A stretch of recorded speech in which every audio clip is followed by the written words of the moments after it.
तो दोस्तों आज मार्केट वापस 227 पॉइंट गिरा और देखे तो एक तरह की बड़ी वीकनेस अभी भी मार्केट में दिख रही है। रीजन तो यही है कि जो ऑयल का ऊपर नीचे चल रहा है ना, उससे मार्केट थोड़ी चिंतित है। आज सुबह ही वो $100 के ऊपर चला गया था। हाँ, अभी वो अराउंड $96 के आसपास है, लेकिन कोई क्लियर कट दिख नहीं रहा है। ऐसा सुना गया है कि भाई कहीं से भी ट्रम्प ने बीच में इनडायरेक्टली भी उन्होंने काफी हद तक ईरान को संदेशा भी भेजा कि सीज फायर के लिए, लेकिन ईरान नहीं मान रहा है। और ईरान कहते हैं ना कि वो बहुत लंबे तक खींचना चाहता है और इकोनॉमिक वॉरफेयर की तरफ हम लोग जा रहे हैं, जहां ईरान चाहता है कि इकोनॉमिकली और फाइनेंशियली सभी कंट्री को फेल्ट हो कि आपने ईरान पे हमला क्यों किया। क्योंकि जैसे कल जो जिस तरह से बातें की थी ना ईरान ने कि भाई दुबई के जहाँ DIFC एरिया है वहाँ वो अटैक करेंगे नो, जो भी बाहर की बैंक है उनके, तो उनके सिटी बैंक्स और उन सब ने तो अपने एम्प्लॉयज को बोल भी दिया घर से आप काम कीजिए, वर्क फ्रॉम होम कर दिया। लेकिन ये दिख रहा है कि कहीं ना कहीं अब ये चीज काफी हद तक ईरान लंबा खींचना भी चाहता है, बिकॉज उनको जो नो कहते हैं ना कि बदला बदले की भावना जो होती है ना, वो एक तरह से दिख रहा है। और अभी GCC को रियली में अब किसी यानी ऐसे ऐसे फंस गए ना।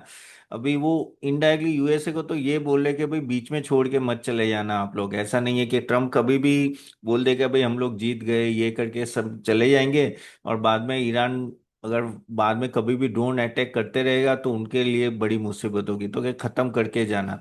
ऐसा भी संदेश है कहीं US सॉरी GCC कंट्री से वहां जा रहा है। लेकिन सही में अगर ये सभी मिडल ईस्ट कंट्रीज को देखो तो बहुत ही हालत उनकी टाइट हो गई है। दुबई की हालत भी ऐसे कोई प्रॉब्लम नहीं है, सबको घर में सुरक्षित है, ऐसा कोई नहीं। लेकिन हाँ, इकोनॉमिक इम्पैक्ट थोड़ा आता है आगे जाके। रियल एस्टेट में भी गिरा है तो काफी लोग बोल रहे हैं कि भाई कुछ गिरा नहीं है, ये तो थोड़ा ब्लिंक के वापस आ जाएगा। लेकिन देखना पड़ेगा, एक बार ऐसा होता है तो उसका इम्पैक्ट तो लंबे रहता है। जब हम मार्केट की बात करें इस, तो मार्केट भी असमझ में है कि कहाँ जाना है। लेकिन कहाँ बहुत सारे स्टॉक्स में आप देखो तो एक अच्छी खासी मूवमेंट है। आज हमने देखा अदानी टोटल गैस किस तरह से आई थिंक 2 दिन में वो 35 से 40% बढ़ गया है। बहुत ही अच्छी मूवमेंट है। पावर स्टॉक्स में एक अच्छी खासी तेजी देखी। अदानी टोटल गैस में क्या हुआ है कि देखो 9 मार्च को गवर्नमेंट ने अनाउंस किया कि भाई जो CNG है और PNG है, CNG यानी आपके जो व्हीकल्स में जो CNG जाता है, और PNG यानी आपका जो घर पे गैस आता है, उसको प्रायोरिटी दी जाएगी। और अदानी टोटल गैस का वही सबसे प्रायोरिटी है। और उपसर से उसने भाई साहब ने अपने पैसे तो बढ़ा ही देंगे यार, वो भी बिजनेस करने लगे तो ₹40 बढ़ा दिए, तो एक अच्छा खासा प्रॉफिट वो बुक कर पाएंगे। लेकिन ये शॉर्ट टर्म होगा, ऐसा नहीं कि ये कंटिन्यू रहने वाला है। जब तक ये स्कैरसिटी है तब तक ये चलेगा। लेकिन हाँ, उसका इम्पैक्ट आप देखें कि ये स्टॉक ऑलरेडी 35 से 40% रह गया, क्योंकि ये उनका मेन बिजनेस है। ऑलमोस्ट सिटी गैस डिस्ट्रीब्यूशन के लिए थोड़ा फायदा हो सकता है। लेकिन MGL और वो सब क्या होता है, इंद्रप्रस्थ गैस, IGL, वो सब ना गवर्नमेंट ओन्ड है कंपैरेटिवली। और कहीं भी है प्राइवेट भी, लेकिन उसमें इम्पैक्ट इतना नहीं दिख रहा है जितना हम लोग यहाँ अदानी गैस में देख रहे हैं। पावर स्टॉक अच्छे भागे। पावर स्टॉक का मैंने एक सुबह भी एक वीडियो रिलीज किया था कल, कि किस तरह से मेगा ट्रेंड है। नहीं देखा है तो जरूर जाके देखेगा। आज देखिए काफी सारे पावर स्टॉक्स में एक तेज है, क्योंकि लोग बोले भाई गर्मी अच्छी खासी चालू हो गई है, तो शायद इस बार गर्मी अगर अच्छी रही तो पावर स्टॉक्स को बेनिफिट होगा। तो एक तरह से ना वहाँ मोमेंटम दिख रहा है। और दूसरी बात क्या है कि अभी कोई भी स्टॉक ले रहा है ना तो डोमेस्टिक ओरिएंटेड फेसिंग है ना, वहां ले रहा है। तो आज देखिए आप NTPC, इवन रिन्यूएबल स्टॉक्स में भी अच्छा खासा मूवमेंट देखा है। पावर ग्रिड देख लो, सभी में। तो और मैंने वो बहुत अच्छी तरह से वो वीडियो में किया है। आप लास्ट वीडियो आज सुबह का वीडियो देख लेना, it will be very very helpful. लेकिन हाँ, वो एक बड़ा मेगा ट्रेंड मुझे दिख रहा है, क्योंकि आगे जाके data centre, AI data centre वो सब होंगे तो वो बहुत एनर्जी कंज्यूम करते हैं। प्लस EV चार्जिंग, EV पे भी फोकस काफी किया जाएगा। ये देखिए ऑयल की मारा मारी है, तो आगे जाके गवर्नमेंट भी ट्राई करेगी कि EV पे फोकस किया जाए। प्लस ऑफ कोर्स AC की डिमांड तो रहती है। AC की वजह से समर में सडनली एक मूवमेंट आती है, तो अच्छा खासा मूवमेंट आ सकता है। जो पिछले साल पावर सेक्टर चला ही नहीं है, तो अभी चांसेस है कि शायद वो चले। तो इसलिए आपने एक अच्छी मूवमेंट हम देख रहे हैं कि पावर सेक्टर में देख रहा है। ओवरऑल आप अदानी ग्रुप के स्टॉक्स में भी एक अच्छी खासी मूवमेंट देख रहे हो, क्योंकि वो काफी हद तक डोमेस्टिक इंफ्रास्ट्रक्चर रिलेटेड स्टॉक्स है, और कहीं ना कहीं बाइंग वहां दिख रही है। एक तरह से आप देखो तो कोई भी डोमेस्टिक सेक्टर में अच्छी का आज इवन तो मार्केट गिरा था, लेकिन काफी सारे इंडिविजुअल स्टॉक्स में एक अच्छी खासी बाइंग दिख रही थी। यानी ये एक तरह से कह सकते हैं ना कहीं स्टॉक पिकिंग एक्सरसाइज चल रही है, और वहाँ इन्वेस्टमेंट हो रहा है। हाँ, बाकी वर्ल्ड लेवल पे और इंडिया के लेवल पे भी ना समस्याएं तो काफी बड़ी है, जो हमें पता ही है। और लेकिन क्या होता है कि इन समस्या में आपत्ति में भी ना मार्केट थोड़ा गिरता है, तो आपको एक अच्छी अपॉर्चुनिटी है। ये एक अच्छी अपॉर्चुनिटी है जो मैं बोलते ही जा रहा हूँ। आप बोलोगे यार तपन तू हमेशा बोलता है, लेकिन भाई मैं बोलूंगा ही बोलूंगा, क्योंकि जब ये समय चला जाता है ना, फिर प्रॉब्लम आ जाती है कहीं ना कहीं। मुझे तो ऐसा लग रहा है कि यूएस एक लास्ट लेवल पे आ रहा है, कि भाई कहीं ना कहीं वो वॉर खत्म करने की राह पे आ रहा है। आ, इसराइल के पास अभी भी एम्यूनेशन कम होते जा रहे हैं। ईरान बहुत ही जबरदस्त फाइट दे रहा है, लेकिन वो चाहते हैं प्रॉब्लम और आगे खींचे। तो देखते, वो तो बोल रहे हैं कि $200 तक ले जाएंगे, लेकिन अगर बीच में सॉल्यूशन आ गया, कुछ हुआ, तो आपके हाथ से गाड़ी निकल जाएगी।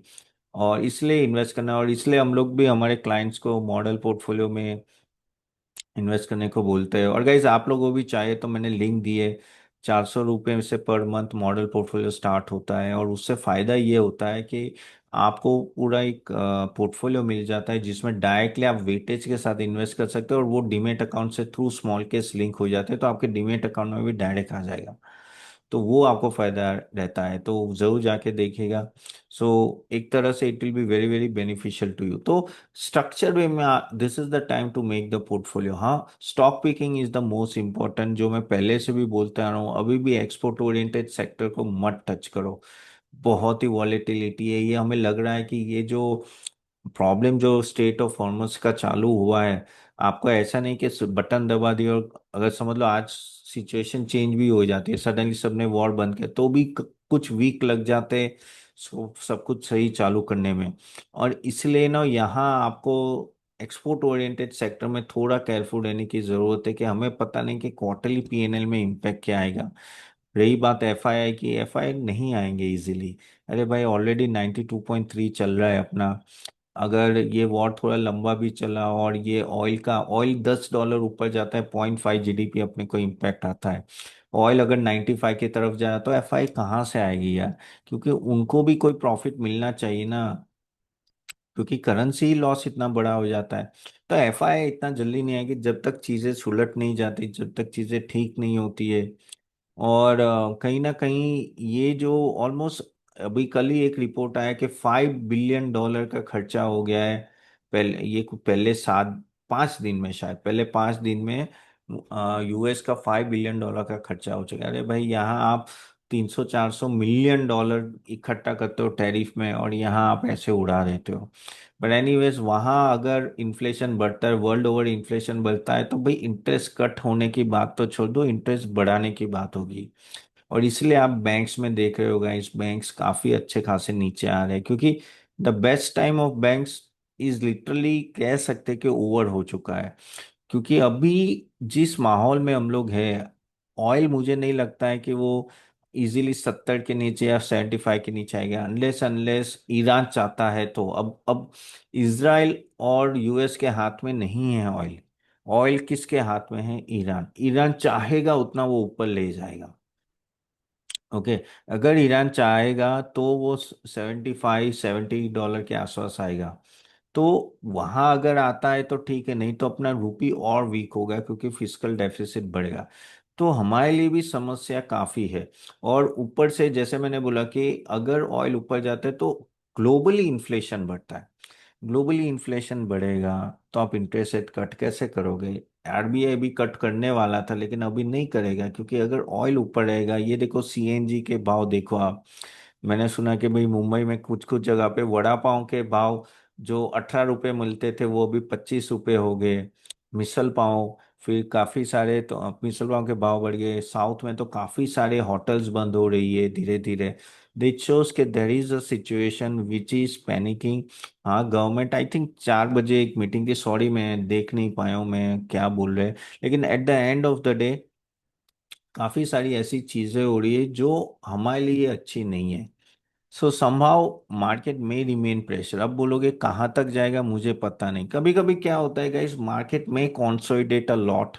ओवरऑल अगर कुछ अच्छी चीज आ जाती है तो मार्केट रिएक्ट करके ऊपर चला जाएगा, लेकिन कौन फिर वापिस 500 पॉइंट 1000 पॉइंट ऊपर जाने के बाद, यानी समझ लो 25,000 25,500 के आसपास जाने के बाद वो वापिस क्वार्टरली अर्निंग की राह देखेगा कि क्वार्टरली अर्निंग कब वापिस आ रही है। अब वो आने में टाइम लगेगा, क्योंकि ये जो वॉर की सिचुएशन हुई उसमें जो सप्लाई डिस्ट्रप्शन हुआ है उसके वजह से सभी मोस्ट ऑफ द कंपनीज को इम्पैक्ट आया है। तो वो अर्निंग सीजन इम्पैक्ट आती है तो फिर वापस मार्केट रुकेगा। सो इट मे हैपन कि हम लोग यहाँ से शायद चलो 23,000 तक चले भी गए या 22,500, लेकिन जो फिर वो एक रेंज में घूमेंगे क्योंकि अर्निंग सीजन रिवाइवल में टाइम लगेगा। तो यहाँ शॉर्ट टर्म इज अनप्रिडिक्टेबल, लेकिन लॉन्ग टर्म में ये सब प्रॉब्लम है। लॉन्ग टर्म में ऑफ कोर्स ये सब मौके होते हैं इन्वेस्ट करने के लिए। तो आपको उस तरह से देखना है, क्योंकि चीजें इजीली नहीं होगी। जैसे मैंने अभी सुना कि कतार में जो एलएनजी का सप्लाई है, एलएनजी सप्लाई वापस चालू करने के लिए उनको महीने लग जाएंगे। अभी पहले 1 महीने की बात है, अभी 2 महीने की बात है, क्योंकि वो प्रोसेस बहुत लंबा होता है। और हम लोग काफी हद तक नो 40% से ज्यादा हम लोग बाहर से गैस जो आता है उस पर डिपेंडेंट है। तो ये सब चीजें जब अटकती है ना, तब आपको पता चलता है कि ये सब कितना इंपॉर्टेंट है। और इसराइल को करना है, सॉरी, ईरान को करना है क्या है, ईरान को बस एक मिसाइल छोड़नी है। जैसे बेसिक अरामको पे मिसाइल छोड़ी तो वो बंद हो गया, बहरीन का जो ऑयल प्रोडक्शन था वो बंद हो गया। यूएई में आई थिंक मैं नाम भूल गया, नाम मैं भूल गया सॉरी, लेकिन उनकी भी ऑयल रिफाइनरी पे पड़ा तो वहां भी यूएई में भी वो भी बंद हो गया। तो आप देखिए कि हर जगह उनको बस एक दो मिसाइल, एक दो ड्रोन, सॉरी मिसाइल भी नहीं, ड्रोन अगर गिरता है ना वो खौफ से ही बंद हो जाता है। तो यहाँ क्या होता है कि इसराइल और यूएस को 50 वो ड्रोन या मिसाइल छोड़नी पड़ेगी, तब जाके वहां तानो मचेगा। यानी कि डर का माहौल मचता है ईरान में। यहाँ ईरान एक ड्रोन भी छोड़ेगा और वो लग गया, समझ लो उसने 100 ड्रोन छोड़े उसमें से 2-3 ड्रोन भी लग गए, फिर वो चीज़ें फैसिलिटी बंद हो जाती है, फैकल्टी बंद हो जाती है। और अगर आप देखें तो जितना मुझे दुबई से भी पता चल रहा है ना कि जबेल अली जो उनका मेन फ्री जोन है वो भी ऑलमोस्ट बंद है। सभी लोग वर्क फ्रॉम होम है, क्योंकि मैं 10 साल रहा हूँ वहाँ। तो फ्रेंड्स भी लिख रहे भाई घर से काम कर रहे हैं। कल डीआईएफसी से पूरा कहते हैं ना कि सब लोग को बोला गया है घर से काम करो, घर पे सेफ है। लेकिन क्या होता है कि वो उसमें बिजनेस अटक जाता है ना। At the end of the day आपका अगर नो बिजनेस है वहाँ अच्छा खासा रिटेल, जैसे मैं तो लैंडमार्क ग्रुप में काम करता था तो उनका तो जबरदस्त बिजनेस है वहाँ, one number one retail company है मिडल ईस्ट की। अभी कौन स्टोर चलते हैं लेकिन उस तरह से नहीं चलेगी। समझ लो 20% 30% भी अगर इनके सेल्स में डीप आता है then it is a very big problem, क्योंकि वो फिर उनका पूरा मैथ हिल जाता है और फिर वहां भी प्रॉब्लम होना ही चालू हो जाती है। सब लोग बोल रहे प्रॉपर्टी मार्केट डाउन हो रहा है, नहीं रहा है, लेकिन इनडायरेक्टली मैं आपको बोल रहा हूँ कि मिडल ईस्ट की हालत जो है ना वो काफी टाइट हो गई है। और वहां से भी हमारे अच्छे खासे पैसे आते हैं तो वो रुपी को स्टेबल करते हैं, तो वहां भी एक इम्पैक्ट आता है। सो काफी सारी चीजें हैं जो वन हैज टू अंडरस्टैंड। सो मुझे ये लग रहा है कि ये लंबा चलेगा कहीं ना कहीं। शायद अगर हम लोग बहुत नीचे ना जाए तो कंसोलिडेट कर सकते हैं, अर्निंग सीजन वापस आने में टाइम लगेगा। तो थोड़ा आप जो सोच रहे थे कि भाई 3 या 6 महीने में, 6 महीने में रिटर्न मिलेगा, वो शायद अभी 9 महीने साल में रिटर्न मिले। दिस इज हाउ थिंग्स में चेंज। हाँ, हमें अभी वीकेंड आ रहा है, सबसे बड़ी बात वीकेंड आता है तो ऐसे भी वो कहते हैं ना कि वीकनेस ज्यादा रहती है, तो वीकेंड में हमें देखना पड़ेगा कि क्या आता है क्या क्योंकि वीकेंड हमेशा इरोटिक रहता है। कल लास्ट टाइम भी आपको याद है कि हम लोग $85 से बंद किया था, मैं ऑयल की बात कर रहा हूँ, लास्ट फ्राइडे। सोमवार सुबह जब हमने चालू किया मार्केट $118 था, इतना बड़ा गैप था। आज हम लोग 96 के डॉलर के आसपास हमने खत्म किया, अब देखते हैं कि कहाँ जाके अटकता है। सो बहुत सारी चीजें देखनी है, तो देखते रहना पड़ेगा। बाकी तो अभी ईरान पे भरोसा है, मैं तो सच बोल रहा हूँ, ये यूएसए इसराइल के हाथ में नहीं है, अब सब कुछ ईरान कर रहा है। यानी कहते हैं ना, अगर who is the real big winner in this war is Iran. ठीक है, ट्रम्प साहब जो भी आके बोले कि हमने ये कर दिया वो कर दिया, लेकिन रियल विनर तो ईरान है। चले, लेकिन पेन भी हमें हो रहा है, तो चले अभी आपके क्वेश्चंस ले लेता हूँ। आपके क्वेश्चंस है तो प्लीज कमेंट बॉक्स में जरूर डालिएगा गाइस। चले, पहला क्वेश्चन। द नॉलेज बेर इन 2990 सर, आपका वो पावर का वीडियो चाहिए, can I get it? Yes, power का वीडियो आज सुबह ही हमने रिलीज किया है गाइस। नो, एक बार सुबह का वीडियो देख लेना, ठीक है। देन करनी सिंह 26 है sir, how to contact you for our portfolio? Well, हमने लिंक दे दी है करनी सिंह, और मैं यहाँ भी कमेंट बॉक्स में मैं आपको लिंक दे दूंगा, हमारे टीम मेंबर का भी मैंने डिटेल दिया है। प्लीज़ जाके उनका कांटेक्ट कीजिए, no they will help you out. तो यहाँ से आगे भी कैसे प्रोसेस करना है, क्या करना है। And of course no it's no 400 rupees per month, but बहुत ही कम रेट में आपको नो, आप कितना भी डालो, 2 करोड़ डालो, 1 करोड़ डालो, या 1 लाख डालो, फीस सेम रहती है। वही पीएमएस में आप लाख, सवा लाख, 1.5 लाख रुपए देते हो, तो यहाँ कम रेट में आपको एक ना एक स्ट्रक्चर पोर्टफोलियो आपके डीमेट अकाउंट में डायरेक्ट क्रेडिट होता है, तो उस तरह से बेनिफिट मिल रहा है। चलिए, रश्मि निरंजन साहू 1015 सर, कौन सा स्टॉक बेस्ट रहेगा? आई थिंक ये बोले वाटर इंफ्रा या ईएमएस। नहीं देखो, वाटर इंफ्रा स्टॉक्स अभी भागने लगे, ईएमएस भी अच्छा है, लेकिन आपको बस वही है कि आपको उनका कैश कन्वर्जन और वो सब देखते रहना पड़ेगा, वर्किंग कैपिटल साइकिल। कहते हैं ना कि वाटर इंफ्रास्ट्रक्चर में काफ़ी बड़ा इशू वहाँ आ रहा है, तो वो एक थोड़ा नज़र में रखे। जो अगर इम्प्रूव होता है तो चीज़ें अच्छी होगी, तो हाँ वो एक देखिए। अदरवाइज आई थिंक मैंने ऑलरेडी उसमें स्टॉक्स के नाम दिए, वो आप देख सकते हो। Doctor Suman 1840 sir, Bharti Airtel और Reliance is a good time to buy for long run? Yes, Reliance अच्छा है, कोई डाउट नहीं है उसमें। और अभी ये 300 बिलियन डॉलर की जो बातें हैं कि भाई उतना वो इन्वेस्ट करने वाले हैं, यार इतना इन्वेस्ट कैसे करेंगे, मैं मुझे समझ नहीं आ रही है। आपका रिलायंस का मार्केट कैप ही 18 19 लाख करोड़ है, और आप 27 लाख करोड़ की कहाँ बातें कर रहे हैं। लेकिन वो क्या, इनिशियल तो जो इन्वेस्टमेंट $1 बिलियन जितना ही है, लेकिन हमारे ट्रम्प साहब है वो 20 साल में ये इतना होने वाला है रिफाइनिंग, और वहाँ रिलायंस पार्टनरशिप करने वाला है। इतना बड़ा इन्वेस्टमेंट नहीं है। लेकिन हाँ, लॉन्ग टर्म के लिए अच्छा है। लेकिन प्रॉब्लम क्या हुआ है रिलायंस का, कि ये जो रिलायंस जियो का जो डीमर्जर होने वाला था वो डिले हो गया है, तो वो एक प्रॉब्लम है। तो वो आपको देखना पड़ेगा कि कितना डिले होता है। अदरवाइज सही में वैल्यू अनलॉकिंग, जब रिलायंस जियो टेलीकॉम की बात को, वो डीमर्जर होता है, रिलायंस रिटेल अगर डीमर्जर होता है आगे जाके, that will be a value unlocking. भारतीय एयरटेल की बात करूँ तो भारतीय एयरटेल वही एक रेंज में घूम रहा है, लेकिन अच्छा स्टॉक है। नो, कंपेरेटिवली अभी 1800 के आसपास आ गया है ऑलरेडी। और जो अगर मैं टॉप से भी देखूँ तो ऑलमोस्ट नो 17% डाउन है। तो एक एक स्टॉक है जो स्टेडी रिटर्न आपको देता है, तो इसमें तो कोई दो राय नहीं है कि ओवरऑल आगे जाके भी बेनिफिट रहेगा ये। एक साल में अभी इतना परफॉर्म नहीं किया, ये मार्केट परफॉर्म नहीं कर रहा है इसलिए, but yes you can always think about it. Okay, चलिए। केन्स टेक्नोलॉजी ऑफ कोर्स, उसका आपको, ये किसका क्वेश्चन है? सॉरी, ये क्वेश्चन है अलिटिया अलिट पेट्रा डे 3510। सॉरी मैं अगर स्पेल नहीं कर पा रहा हूँ तो।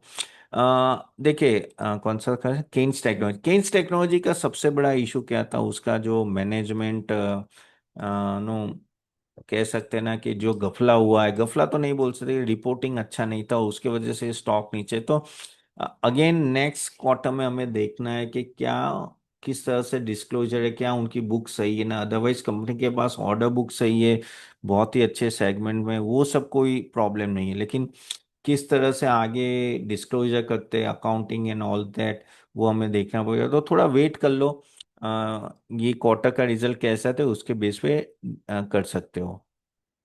शक्ति पंप बाई करे क्या? शक्ति पंप अच्छा खासा बड़ा, इवन वो कहते हैं ना कि 1 मिनट, अगर हम लोग बात करें तो ये भी अच्छा खासा, ओसवाल पंप भी काफी हद तक बड़ा था। और लेकिन वापिस आज देखे बढ़ा नहीं है। देखो क्या होता है कि ये जल इसका जो अनाउंसमेंट हुआ 8.7 लाख करोड़ का गवर्नमेंट ने, लेकिन ठीक है ये सब बढ़ गए, लेकिन क्या होता है कि इसमें आपको फिर देखना है कि डिमांड कैसी है, फिर इनका सेल्स कैसा है, मार्जिन कैसे मेंटेन करते हैं, वो सब बहुत सारी चीजें देखनी है। इनिशियल जो पुश आना था वो आ गया, लेकिन अभी जरूरी नहीं कि ये बढ़ते ही जाएंगे, तो आपको थोड़ा उस तरह से देखना है। और अभी लास्ट क्वार्टर का रिजल्ट बिल्कुल भी अच्छा नहीं था, अब एक साल से अच्छा परफॉर्म नहीं करे, तो मैं अभी भी रुक के देखूंगा कि किस तरह से परफॉर्मेंस है, बाद में इसमें लेने की राय देखूंगा, बोलूंगा। ठीक है। इलेक्ट्रो कास्ट स्टील 61 पे आई, खरीदी है 90 से स्टार्ट किया तो 60 पे आ गया। यार इलेक्ट्रो पे मैं इतना बुलिश नहीं हूँ, कहीं ना कहीं अगर आप देखो तो ओवरऑल अभी बहुत बड़ा है, अभी 60 पे आया है, अभी ये बड़ा है, तो अगर ये ऊपर आता है, आपका भाव आता है, ये क्वेश्चन किसने पूछा है? आ, अलियासन 36 ने। तो मेरे हिसाब से तो निकल जाएगा, निकल जाना है यार। मैं I am not too much bullish on this. और थोड़ा मॉडल साइक्लिकल है, तो थोड़ा केयरफुल रहना, ऊपर आता है आपका भाव तो मेरे लिए आइन से तो निकलोगे तो बेटर रहेगा। अगेन प्लीज अपना रिसर्च करके इन्वेस्ट कीजिएगा। ठीक है। चले गाइस, यहाँ तक करते, होप ये वीडियो अच्छा लगा हो तो do like it and share it guys. और जैसे बोला, हमारा मॉडल पोर्टफोलियो को जरूर जाके देखिएगा। ठीक है। चले, I see you soon next time. Bye bye. आपके क्वेश्चन जरूर डाल दीजिएगा। Okay bye.